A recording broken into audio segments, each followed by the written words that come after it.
Hello, everyone, and welcome to the Up North Prevention Podcast. My name is Mike Matern, and I'm a certified prevention specialist with Up North Prevention, an initiative of Catholic Human Services. My guest today is Trooper Shane Noble, a community service trooper with the Michigan State Police working out of the West Branch Post. Welcome, Trooper Noble. Thanks for having me. Glad to be It's here. a pleasure. Always great to talk with you. We're going to talk today a little bit on this podcast about kind of drug trends, what you're seeing out there in the field, what kinds of things we all can be doing and working together to kind of help this problem. But before we do that, I'd like to just talk to you a little bit about your background. What made you get into law enforcement? How long have you been doing it?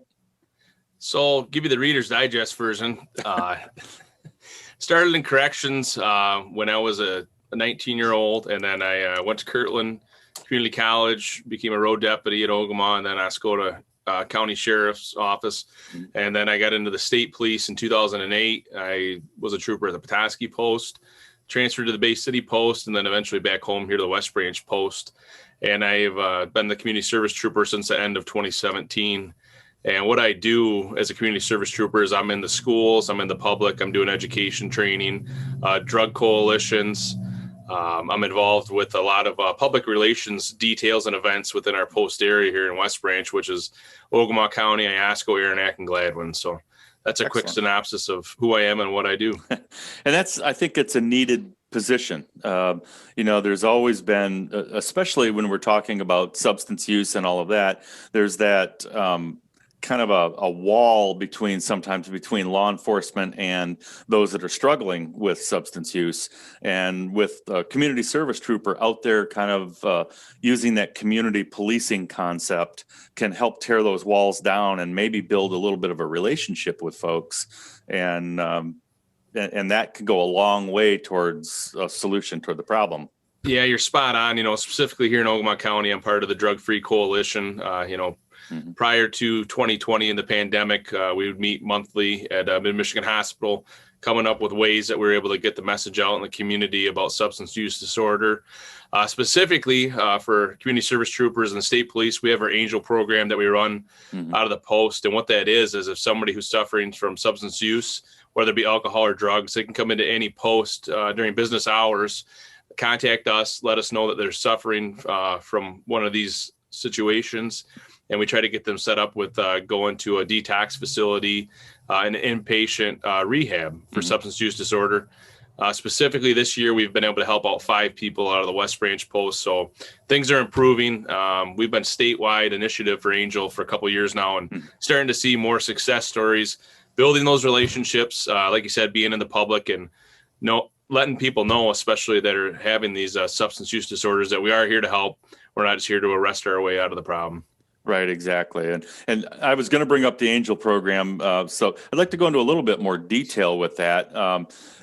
As I understand the program, and as you just have sort of detailed, somebody that is struggling with substance use and comes to that point where they want help can then go to a post, but it has to be an active post, not a detachment, not an outpost. Exactly. Okay, and they can then contact the troopers that are at the post, who will then arrange for either inpatient or outpatient treatment, depending on what's best, or is it always inpatient treatment to start with? How do you know how that works? It depends. A lot of times what we see is there's not always a bed readily available. So we'll get them set up with NMRE, Northern Michigan Regional Entity, and they are actually the ones that find the bed, but they work through our Angel program. Okay. And we get their foot in the door. We can also provide transportation through our volunteer network. Mind you, with the pandemic right now, we're not able to do that, but when things return to normal, we have transportation for people that don't have a means of getting to treatment. One of the things we don't cover, and we've had a few questions on, is we can't drive people to like their medical appointments and to get like a methadone clinic. We're not able to help in that area, but we are able to get them to the treatment center once a bed's available for them. Right. And there are in a large number of communities transportation services that are available through either DHS or through the local transportation authority that would be able to probably provide that kind of transportation to medical appointments and such. That's right. So excellent. Sounds like a really good program. I'm glad out of your post that you've been able to help 5 people this year. I think that's, like you said, it's a step in the right direction. Getting people into treatment, which is one of the 3 prongs that I talk about on how to solve the substance use epidemic that we have. One is, of course, law enforcement. The other would be treatment, and the other is education. And you actually are involved in all 3 of those. I'm everywhere, right? Sometimes much to our chagrin, depending on how fast we're traveling, right? the So that the Angel program now, as far as is there any danger of them being arrested, or are they free from that fear when they approach you and want? So ultimately, if somebody does have like a local warrant, and we're able to work our way through a local warrant, we can do that, get permission from the courts, and get them a date. But if they do have, say, a felony warrant out of another jurisdiction, we are not able to look past that if it's an outside area warrant. Okay. So, all right. That's the way I understood it, but I wanted to clarify it because I do get those questions. And so, excellent. Drug trends. You and I have talked in the past about what's going on out there in the world. We talk a lot about the opioid epidemic, and sometimes we tend to forget that there are other things out there. What are you seeing kind of as trends in the community, at least in our area here in Northern Michigan? Yeah, what I'm seeing specifically for our post area is that really since 2019, we've seen a large uptick in methamphetamine, a lot of possession of meth cases. Mm-hmm. Prior to that, we were dealing with a lot of marijuana, some heroin. We still have heroin around, of course, and obviously marijuana has been legalized. We have some crack cocaine, but really the big issue, the number one I'm seeing right now is methamphetamine as far as possession cases that are coming through our post with troopers arresting people for said drugs. Okay. And you had mentioned that, heroin sometimes slips through the cracks a little bit, because it's something that very often a person that's using heroin will use right away. Whereas, right, yeah, as far as getting the product from a road trooper's perspective, oftentimes we'll find paraphernalia, we'll have a lot of signs that they have been using, but the actual product sometimes is not in the car because they're using it, unfortunately, as soon as they can get their hands on it. And one of the big problems that we saw specifically for the last few years when heroin was really bad around here is that people were getting levels of fentanyl with their heroin, and we were having both fatal and non-fatal overdoses. That seemed to have slowed down a little bit, at least I can say for this year, but it's still out there. Heroin's still out there, and we still have cocaine, crack cocaine. Yeah, it's there's a mix, but I've seen the same trend that you have with this rather large uptick in methamphetamine, and sadly, it's the more strong, more deadly crystal meth that we're seeing. Are you seeing many home labs out there, or we're not, Mike? Over the last few years, it's absolutely been crystal meth. I'm just going to throw out an estimate that prior to 2 years ago, we would have never seen crystal meth, only downstate, perhaps, and on TV shows, but it's real, it's around. It's coming from our southern border is our best beliefs. Yeah, it's becoming a real problem, even in communities where you wouldn't anticipate those kinds of problems. We're starting to see an uptick in substance use, alcohol misuse, and that sort of thing. Probably partially due to the pandemic. People are feeling hopeless. Maybe. How do you feel the pandemic is kind of working with this whole substance use? Some of the, just a snapshot of the year, right? We've all been in this together since 2020. I definitely think that people with mental health issues are having more problems. They're not doing in-person appointments. We're not seeing a lot of friends, a lot of relatives. A lot of the guidelines are to stay away from people. So that is obviously going to create more mental health issues for people that don't get to spend time with people they care about. I also think that due to the fact that people are home more, they're not out and about as much. So maybe they're not getting stopped by law enforcement as much. So some things perhaps are not being seen, or, they might not be getting arrested in their vehicle for possession of heroin or meth because they're at home doing it. They're not traveling as much. So less Right. likely to run into law enforcement. Exactly. And I think it's that isolation too. People are turning to ways to feel better. And so they're turning to self-medication using substances that are not healthy. Um, so I think that's become a real problem. And you spend a great deal of time in the schools, as do I. Um, Vaping has been an issue over the last few years with kids. It seems to have been growing and growing, but now the kids aren't in school. So what do you think is trending with vaping? I think that it's certainly still going on, and you gotta know that if you're in your own bedroom going to school, you don't have a teacher walking around, you're not being watched by parapros and other school staff. So my belief would be that it's easier to do it at home. It's probably continuing. Fortunately, we have laws that cover that realm. We have the Youth Tobacco Act. Mm. And just to summarize a couple of things with that, the first offense is a civil infraction, $50 fine. And the minor, has to participate with a risk assessment program in addition to 16 hours of community service. For a second offense, still a $50 fine, also the risk assessment program, but 32 hours of community service. And if there's a third offense, it's a misdemeanor, $50 fine. There's a probation order assigned, risk assessment program, and 48 hours of community service. So obviously the House and the Senate got together, saw there was a problem with the youth vaping, and were able to pass law to help cover that. Prior to this statute, we were pretty much dealing with possession of alcohol by minor, tobacco, which is, just that, the tobacco leaf product itself, not nicotine. And we were also dealing with marijuana. So the laws have finally caught up, and law enforcement is able to deal with it. Prior to this, a lot of the schools were dealing with it internally before it was illegal, suspending the students, et cetera. So some pretty significant, not fines so much with the vaping, but, a lot of hours of community service and having to go through risk assessment programs. So hopefully if the kids know that this could happen to them, it'll help them quit. Absolutely. And now the possession isn't just the actual vape juice product, because unless you have a test kit, you're not going to know if that has nicotine or not. But that would include the paraphernalia, the actual vape. Yep. So basically, if there's a or possession or a use or attempt to purchase a vapor product or alternative nicotine product or alternative product in general, it's covered. So okay, when they made the statute, they kind of encompassed all of that. okay, excellent. And working, with people like you and myself in the schools, doing education, working with their in-school or out-of-school suspension, maybe providing an education platform for them, I think will go a long way towards helping. Kids don't want to hurt themselves; they just don't understand the dangers that they're seeing out there. Yep. Nicotine is one of those legal substances for adults, of course.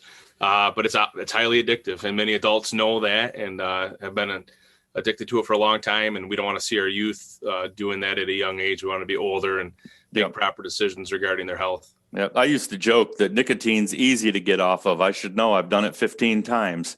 So I mean, you just keep going back. It is nicotine is actually one of the most highly addictive substances known.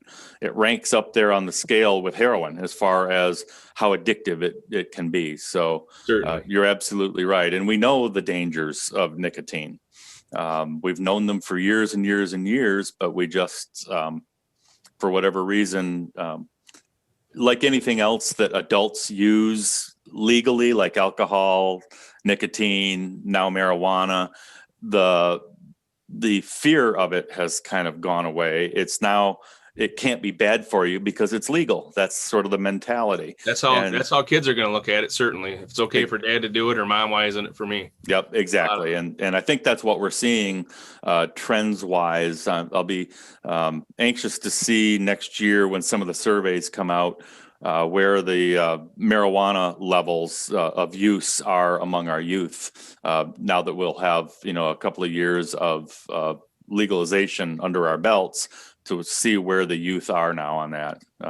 I know their attitudes when I speak with them are, it's a natural plant. Well, so is poison ivy, but I wouldn't ingest it. So I think we're going to see an uptick in use like that, just because of the legalization. it takes the stigma away, I think. Absolutely. And the availability. You think about marijuana, when it was illegal, you couldn't just go to the store and buy it. So obviously kids are going to have access more readily to them through their parents, and other mechanisms of who's buying it. So yeah, availability is out there. It definitely is. So, well, that's all great information. And I guess, I spend my career educating, trying to bring people up to speed on the realities. I try not to put on a scare show. I just try and give facts. And I know that's what you do. What kinds of things can the everyday Joe that's out there, what moms and dads and teachers, what can they do on a day-to-day basis to help get these problems under control? One of the things that I know myself and our coalitions like to work on is the stigma that comes with a substance use disorder. A lot of times people weren't willing to seek help because of the stigma, they used to call it, being an addict or being addicted. And now, just changing a couple of the words like the substance use disorder, knowing that it is an actual problem. It's not that these people choose to get addicted to these drugs or use these drugs or abuse these drugs. So stigma is huge. Almost everybody that's an adult is going to know somebody at some point in their life that has or is using substance use, whether it be a family, friend, or even a coworker's family or friend. You're going to hear about it. And if we can operate in a sense of trying to get help to these people and not turning our back on it and giving it such a black eye or a bad name to the idea of getting them help, that's going to improve entirely. And I think overall, as a society, we have started to take that stigma away. For instance, when police respond to an overdose, we're not charging people with simple use or possession of these drugs. Whereas before, if we were going to get called, we were going to take these drugs and we were going to charge these people. Law enforcement's carrying Narcan now. We've made some big strides in law enforcement. General civilians can buy Narcan now if they know somebody in their family or friend that suffers from a substance use disorder, specifically opiates for the Narcan. They can carry that just in case they ever have to use it. So in as a whole, I think society is opening up and to really drive the point home, taking the stigma away and trying to get people help and treating it as a disease, as opposed to somebody's life choices. Absolutely. And one of the things I do is train people on Narcan. So if anyone is watching the podcast today and is in my area, or even if you're not, we can hook you up with the right folks. Contact us and we can train you on how to use Narcan properly, what to look for.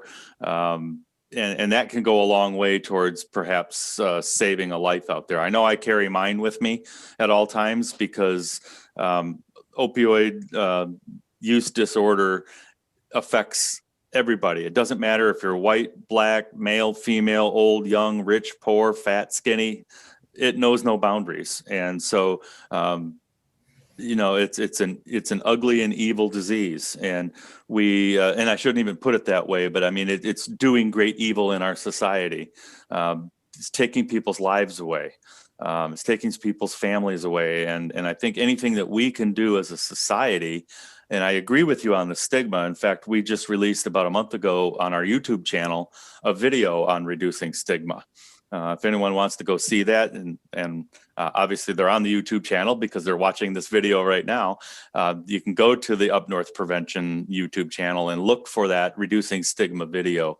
And it's just a quick 5-6 minute video, but it gives you some really good ideas on how to change the words we say, as you mentioned. Instead of calling them an addict, it's somebody suffering from, or I don't even use suffering anymore. It's just somebody that has substance use disorder. And that's it's a hard thing to change because it's been so ingrained. You see it on TV, whenever you watch some of the old shows, especially he's a junkie, or she's a pillhead, or all of those kinds of things. All of those are detrimental towards people wanting to seek treatment because they don't want to be seen in that negative light. And if we can start talking about it, as you've mentioned, like a disease, because that's exactly what it is. It's a disease of the brain. And so we can get these folks into treatment so that they can kind of come out and heal I think that would be a very good thing. So I think you're spot on with what you said about stigma, and I think all of us working together to change our language can be very effective. We've done it in other areas, and in different. Yeah, and another thing I want people to know out there is that their local health departments have a lot of help too. They have a lot of resources. Yes. There's things out there, no matter where you live, no matter how rural. We cover the whole state of Michigan, so our Angel program, there is help out there. Mhm. You just got to make the call or come in and see us, and that's the biggest thing, is knowing there's people that want to help you. That's excellent. And your contact information is on your post website. Yep. So if they want to have Trooper Shane Noble come on out and speak once we're able to actually be face to face again. That'll be nice, won't it? See everybody and be able to do these things, not just on the computer. You and I have been trying to do an event at a school for months, and we just haven't been able to do it because of the shutdown. And I'm looking forward to doing that again, because I think it's very effective when you're face to face with somebody and you can look into their eyes and they can look into yours, and the compassion is palpable at times. And Absolutely. so I think, we need to get back to normal life again. Unfortunately, we're just going to have to ride this thing out until I think we're all looking forward to summer of 2021. Yeah, me too. It's just been, as you know, an altogether different year. I normally have 18 to 20 people at my house for Thanksgiving, including my 90-year-old parents and my 83-year-old in-laws. And it was just my wife and I this year. You got to pass, so you can do it again next year with everybody. Exactly. And I'm thinking probably Christmas is going to be the same, but we're looking maybe into spring before we can kind of get back to a semi-normal life. The Zoom is nice because I can have a meeting with you without having to have a mask on. Right. If they ever decide we could pass this over Zoom, we're all in trouble. That's for sure. Well, Trooper, I really appreciate your time, and I appreciate the great information. And we certainly appreciate the work that you and all the other law enforcement officers do out there. You do yeoman's work. You don't get near enough credit for the good work that you guys do. And we truly, truly appreciate it. I appreciate your time today. I know you're a busy man, and looking forward to getting back face to face with you and doing some things out in the schools. Sounds good, Mike. Thanks for having me. All right. Take care. Stay safe. The Up North Prevention Podcast is advancing substance use prevention efforts in northern Lower Michigan and beyond. Learn more at upnorthprevention.org. Subscribe to Up North Prevention on YouTube or wherever you listen to podcasts, and we'll see you in the next episode.